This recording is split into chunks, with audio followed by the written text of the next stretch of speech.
dilihatnya saya punya anak yang banyak ya Mbak ya. Oh iya. Seperti itu. Jadi Ibu adalah sosok yang sangat penting bagi perkembangan anaknya, terutama dalam perkembangan membentuk karakter. tentu saja diiringi dengan doa-doa kita untuk anak-anak kita, harapan kita tentu saja menjadi anak-anak yang berkarakter baik gitu.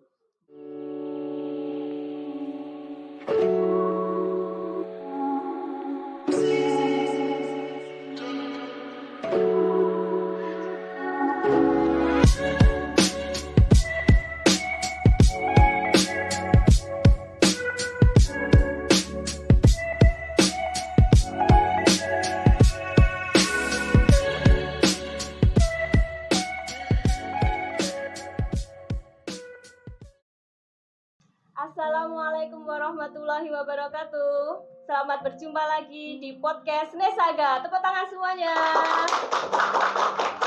Ya, pada podcast kali ini terasa sangat spesial. Kenapa spesial? Karena di bulan Desember ini, tepatnya nanti tanggal 22 Desember, kita akan merayakan Hari Ibu, di mana seluruh para ibu di Indonesia itu memiliki sesuatu yang spesial, mungkin akan diistimewakan oleh anaknya atau mungkin oleh suaminya, seperti itu.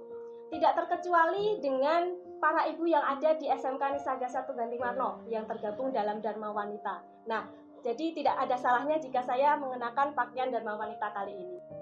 Ya, berbicara tentang ibu adalah sosok yang sangat penting bagi perkembangan anaknya, terutama dalam perkembangan membentuk karakter. Ibu mengenalkan dunia pertama kali kepada anaknya, bukan orang lain, karena ibu itu paling dekat dengan anaknya. Nah, pada kesempatan kali ini kita akan berbicara banyak terkait dengan bagaimana peran ibu dalam membentuk karakter anak. Dengan begitu, nanti kita bisa belajar dari sosok yang satu ini.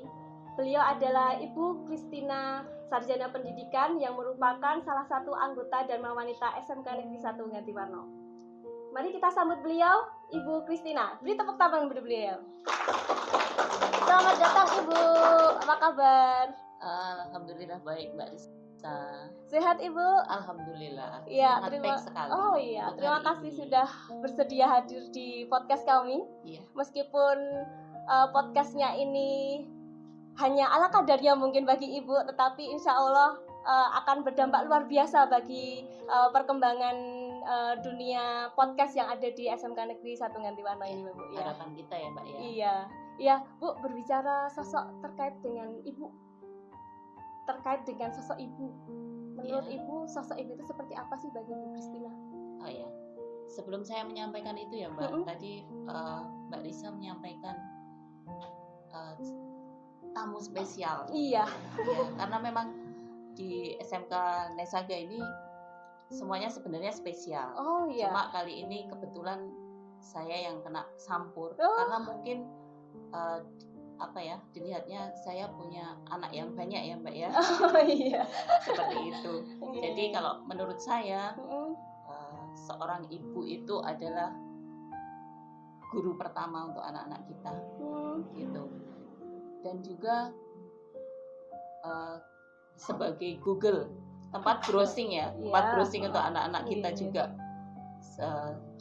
Ibu adalah yang serba bisa untuk menjawab apa yang mereka tanyakan untuk kita. Seperti itu mungkin Mbak Risa. Dia memang ibu itu sosok yang spesial ya.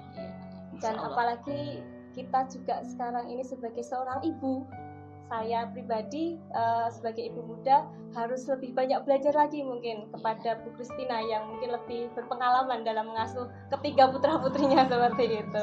Ya, Bu, terkait dengan tadi karakter sekarang ini kan dewasa ini mungkin banyak kasus-kasus yang menyampaikan bahwasanya anak kok tidak berkarakter semacam itu.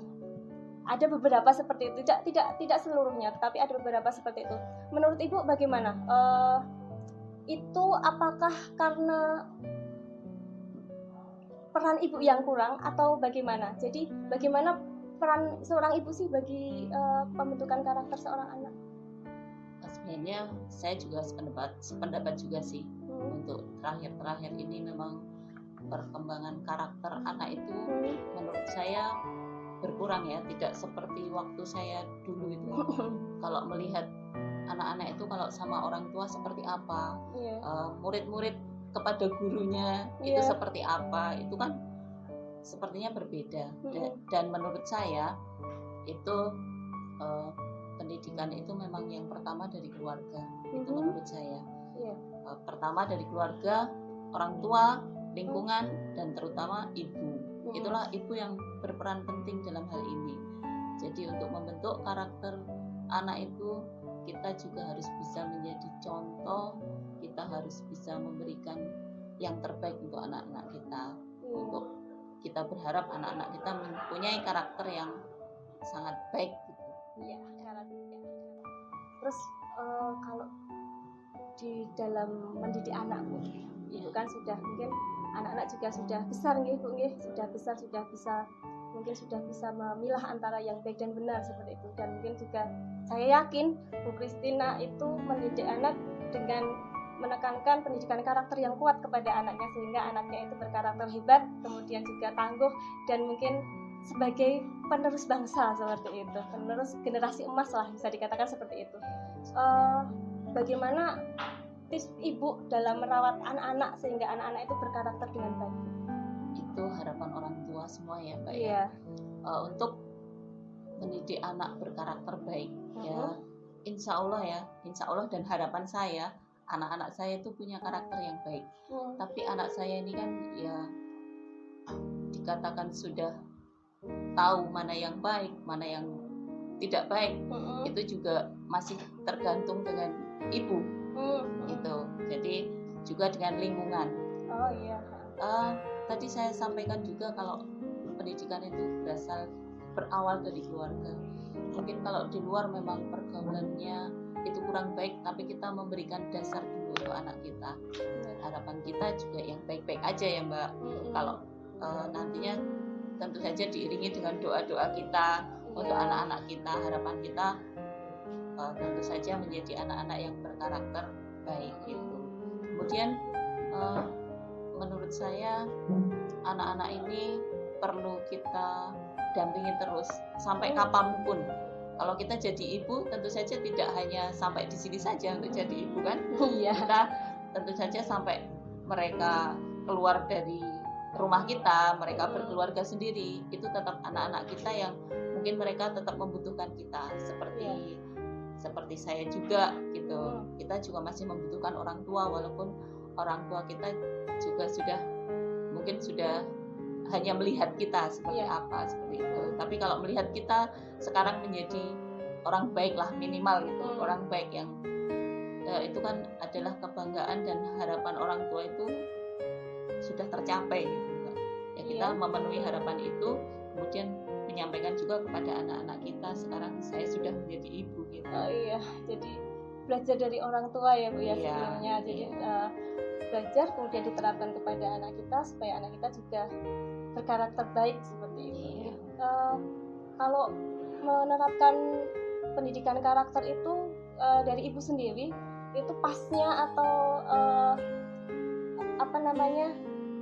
tepatnya itu pada usia berapa sih Bu supaya anak itu bisa berkarakter yang baik lah seperti itu? Kalau menurut saya ya selama ini ya Mbak ya, itu saya dari umur 0 ya Mbak ya. Dari 0. Belum berumur ya. Belum umur. Mungkin dari kita hamil ya Mbak. Dari kita hamil kita sudah berharap untuk anak kita itu menjadi anak yang baik. Tentu saja itu juga kita terapkan saat mungkin kalau saya ini contohnya, maksudnya pengalaman saya menjadi seorang ibu itu dari hamil itu kan kadang kan ada seorang ibu yang mungkin fisiknya kurang kuat ya Mbak. Mungkin untuk apa gitu sudah sakit misalnya, harus istirahat seperti itu.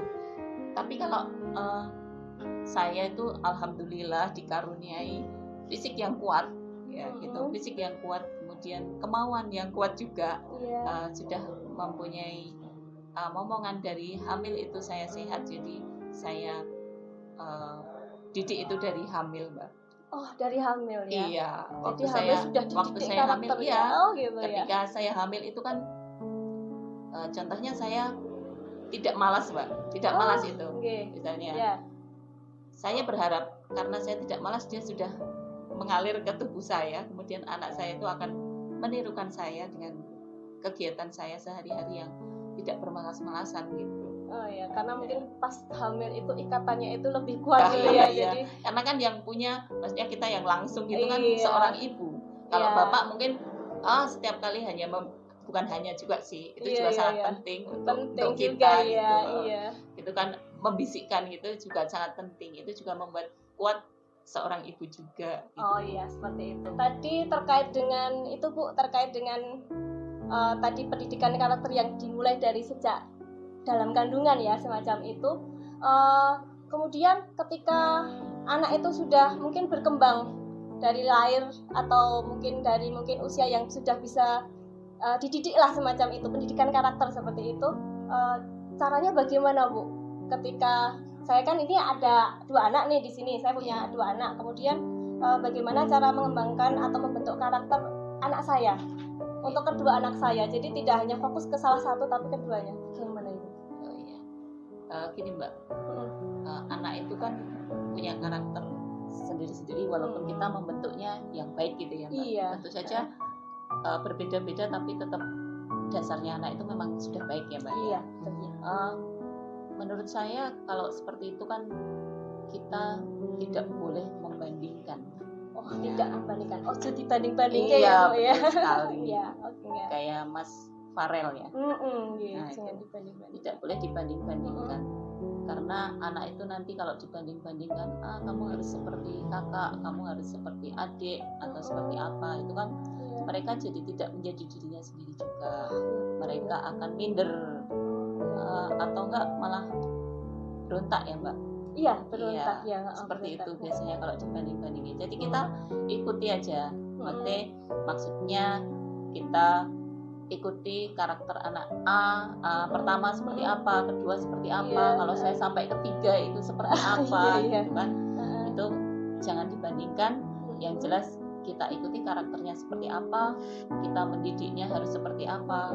Kalau yang pertama itu bisa pelan, dikasih tahu pelan, yang kedua tidak bisa pelan, atau dengan kiasan aja sudah oke gitu. Tapi kalau yang lainnya kan biasanya juga tidak seperti itu. Jadi 3 anak itu juga berbeda, 2 anak juga berbeda gitu. Walaupun kembar mungkin juga berbeda ya. Iya, karena karakternya sendiri-sendiri ya Bu ya. Jadi anak-anak itu satu sama yang lain tidak sama. Jadi kita tidak bisa membandingkan. Tapi kita memperlakukannya secara tidak yang adil gitu. Adil menurut proporsinya masing-masing gitu. Jadi sama kayak orang tua saya dulu, saya ini meniru juga dari mereka gitu. Saya berempat berkeluarga itu, satu keluarga itu saya punya 4 bersaudara, jadi yang laki-lakinya cuma 1 tapi kita diperlakukan secara sama gitu, sama orang tua. Beda gendernya kan tetap sama ya. Sama. Apa yang dilakukan untuk saya, apa yang dilakukan untuk kakak saya, adik saya itu saya rasa sama gitu. Jadi kita tidak merasa bapak itu lebih sayang sama saya, ibu itu lebih sayang sama dia gitu. Jadi di proporsinya sama gitu. Jadi seimbang. Itu 4 anak loh Mbak. 4 anak ya. Saya mencontoh itu gitu. Jadi saya punya anak 3, insya Allah saya sama keluarga saya itu tidak membandingkan anak-anak saya, tapi biar mereka berjalan dengan karakternya masing-masing sesuai dengan jalurnya, insya Allah seperti itu. Jadi kita tinggal mengarahkan seperti itu ya Bu. Kemudian waktu masih kecil gitu, waktu masih kecil atau ke remaja, ke dewasa gitu, kadang kan ada yang jangan bermain ke sana, jangan bermain ke sini. Biasanya dilarang ya. Seperti itu. Kalau seperti itu kan anak-anak malah berontak, kenapa sih saya nggak boleh bermain ke sana, kenapa sih saya nggak boleh bermain ke sini, padahal kita tidak bisa menjelaskan kenapa tidak bermain ke sana. Itu kan kadang hanya dari kekhawatiran kita, jangan bermain ke sana, mungkin ada yang berbahaya. Kita menyampaikannya secara sesuai dengan anaknya seperti apa, biar mereka mengerti kenapa sih saya nggak boleh ke sana gitu. Kalau bermain itu kan tempat mereka bersosialisasi ya Mbak. Iya, Jadi betul. mereka bisa belajar di situ untuk bersosialisasi. Iya. Kemudian ketika mereka bermain itu mereka bisa memecahkan masalah, untuk belajar memecahkan masalah seperti itu kan. Iya, bisa, Kalau ya. bermain kan seperti itu. Kalau misalnya mereka hanya di rumah, kemudian manut sama bapak ibunya, nggak boleh keluar, nggak boleh bermain gitu kan.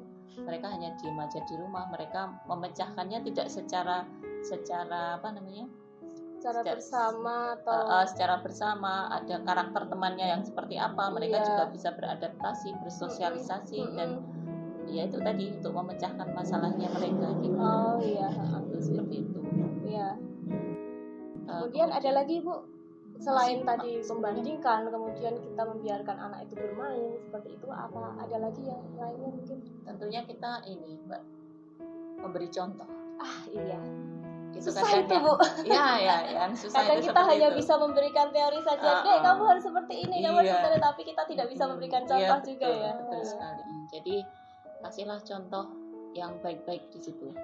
Gitu. Dari kecil itu sudah kita biasakan untuk melakukan hal yang baik. Misalnya kita membuang sampah di tempatnya. Kalau anak-anak itu kan dari usia 0 sampai 6 itu kan memang pembentukan apa ya namanya, otak anak itu masa emas ya, masa emas itu, masa emasnya dari 0 sampai 6 tahun itu ya. Itu insya Allah ya pada usia itu kita membiasakan hal-hal yang baik, untuk seterusnya mereka akan seperti itu gitu. Membuang sampah pada tempatnya, menempatkan sepatu pada tempatnya. Kalau saya itu karakter seperti itu kan ada yang lempar aja sepatu sampai gitu. Kalau kita memberikan contoh, sepatu ini Bunda ada di rak di situ, sepatunya ayah ada di rak sepatu dengan rapi gitu kan. Mereka akan menirukan itu. Nanti kalau setelah besar sedikit, mereka akan melihat, ternyata sepatu yang ditaruh di rak itu lebih enak dilihat, lebih rapi dilihat, gitu. Lebih nyaman untuk dilakukan. Kalau sudah terbiasa kan mereka tidak berat. Tapi kalau belum terbiasa itu baru mereka akan merasa berat. Kalau sudah besar mereka akan protes pastinya. Jadi memang harus dibiasakan dari dini dengan hal-hal yang sederhana dulu ya Bu ya. Ya kebiasaan sehari-hari seperti itu nggih. Itu tadi salah satunya ya dengan menaruh sepatu pada tempatnya, kemudian juga mungkin kalau habis bangun tidur ya dirapikan tempat tidurnya, nanti akan semakin besar atau semakin ke depannya itu akan terbiasa dan pasti akan dilakukan anak seperti itu ya Bu ya. Nah, gitu. Kemudian kira-kira ada lagi tidak ya Bu ya, bagaimana cara membentuk karakter anak itu supaya anak itu berkarakter yang baik, yang mungkin pastinya diharapkan oleh kita dan juga mungkin diharapkan oleh orang-orang yang ada di sekitar kita. Gitu. Sebenarnya banyak ya Mbak. Kalau kita menceritakan ini mungkin tidak ada habisnya. Betul. Membentuk karakter anak itu memang sangat menarik sekali. Tentu saja kita bagaimana cara kita membagi waktunya untuk anak-anak tersebut gitu ya. Apalagi seperti kita ini kan dari pagi sampai sore kita harus di sekolah, kemudian kita hanya punya waktu yang sore sampai rumah malam. Itu seperti itu gitu. Kadang kita menitipkan ke pengasuh ataupun simbahnya gitu kan. Itu yang mungkin ada dilemanya juga di situ gitu. Tapi pada dasarnya saya menekankan pada anak-anak saya, kemudian memberikan kepada mereka itu mereka tetap menjadi mereka sendiri ya. Menjadi dirinya sendiri, bukan harus seperti A, bukan harus seperti B, tidak harus seperti Ibu Christine juga gitu ya. Tidak harus seperti saya, seperti ibunya gitu. Kan harapan kita mereka lebih baik dari kita gitu kan. Betul. Harapan itu kan seperti itu gitu. Pasti membiarkan mereka seperti dirinya sendiri.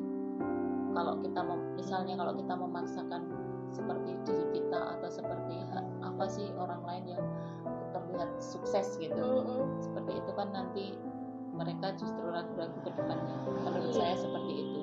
Kalau mungkin ada hal yang kita inginkan ya Mbak ya, atau pemaksaan dari kita itu kan, kamu harus jadi A, kamu harus jadi dokter, kamu harus jadi guru, kamu harus seperti ini kan, itu tentu tidak fair dengan anak-anak gitu.